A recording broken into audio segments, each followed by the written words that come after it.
Hey everyone. Okay, so yeah, obviously the big thing to talk about with this episode is in the final climactic moments and in the heat of battle with Kaido, CP0 jumps into the fray and more or less just stops Luffy from being able to attack, and which basically allows Kaido to pretty much execute the killing blow to Luffy. And I know I said it enough last episode, but it bears repeating here. On a scale from 0 to negative 1,000, how brain dead do you think the government is at this point?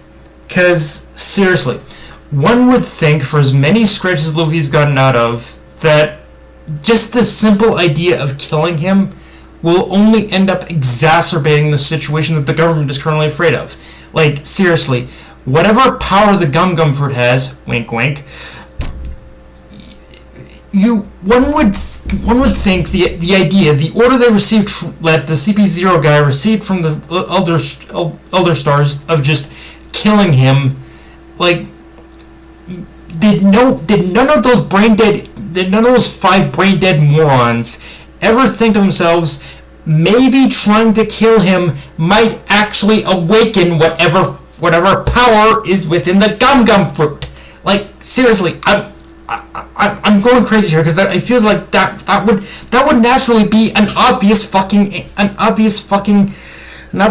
thought for anyone with a brain. Because like we pretty much know Luffy. Like, we know Luffy isn't gonna die, but the fact that he probably is in a near death state now pretty much guarantees that the fruit is going to react in some way to protect Luffy, i.e. its full power is going to awaken. So again, if the five Elder Stars, the government, are aware of this power and are so afraid of it, then wouldn't it logically make sense that awareness of just outright killing him would be an absolute stupid move to make right from the jump? Like, I know I'm spending so much time dissecting the idiocy of the Elder Stars on this one, as it's nothing new. We didn't know about them, but to me, this is where I think that idiocy reached a fascinating peak when I was reading this in the manga for the first time, and how if they consider the real power of the Gum Fruit as dangerous as they say it is,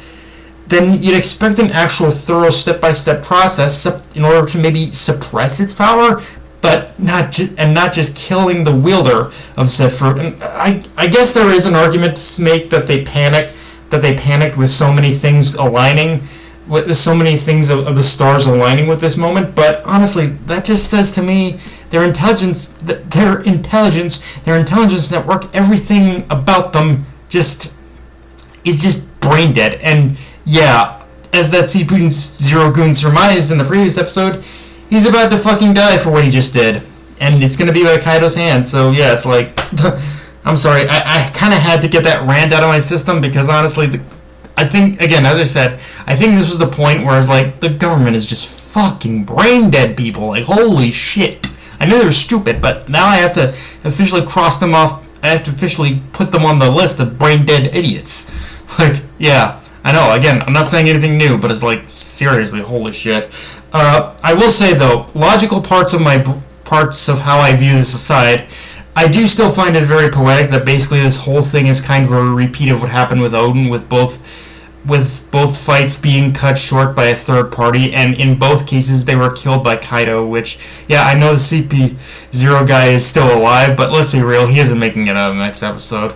He isn't making it out of the next episode alive, and it really does show that for however arrogant Kaido can be when it comes to his point of view towards those he views are beneath him, it is still telling that he is the most consistent in his views about strength. He genuinely respects those that are like stronger than him, or at least in some way able to keep up with him on a level of strength, and absolutely despise anyone who undermines that. Like, don't get me wrong, there's still a lot about Kaido that does make him an irredeemable, detestable monster, but he always, the consistent thing about him is he always keeps respect for a worthy opponent close to his chest, as we see just from the look he gives when he realizes he's being cheated out of a proper victory again, and he's never.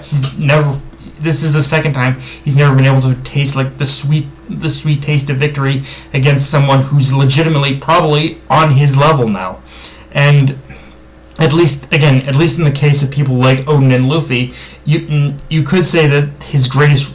You could say that respect for those who are about as strong as he is kind of also his greatest weakness, because his desire to fight those strong opponents is what may just lead to his downfall in this case with what's about to happen next. And yeah, that whole sequence of the final clash before CP0 jumped in went fucking hard. Like, the animators didn't need to put that much effort in, but they did just for that whole back half, and they really made the colors pop on everything, and especially on Kaido. Like, just the color scheme of Kaido's skin even itself is like, holy shit. And just the whole blood craze mode he was in had going on, that shit was immaculate. I'm just gonna say it right now. But yeah, and aside from that though, there's not really. We also see, I guess, the battle against Fukurokujo finally come to an end, followed by Raizo asking for Jinbei's help to finally put out the fire. Which, yeah, honestly, that is the only other major thing to talk about with this episode, I guess, is it's fairly straight. The whole episode itself is fairly straightforward in just wrapping up any and all other loose threads still going on at Onigashima, and really setting the stage that all that's left is the final battle against Kaido to wrap up. Although I will say, even though the Raizo fight was never one of my favorites in this arc, the way it ends is absolutely amazing. The Raizo just standing there engulfed in flames without even flinching, with Fukurokujo just so easily buckling under the pain and be called weak by Raizo. Like, that shit goes hard. And in some ways, Raizo is kind of right. Serving under a lap of luxury with Orochi without feeling the need to get stronger did little more than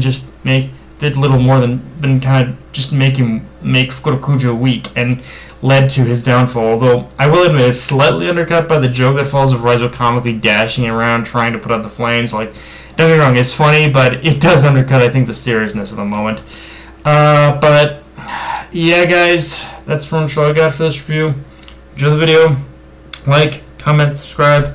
From on Twitter, Analyst, Crunchyroll. Be sure to notification bell, hit the subscribe button, and just share the video around, guys. Dark Knight signing off. Later, everyone.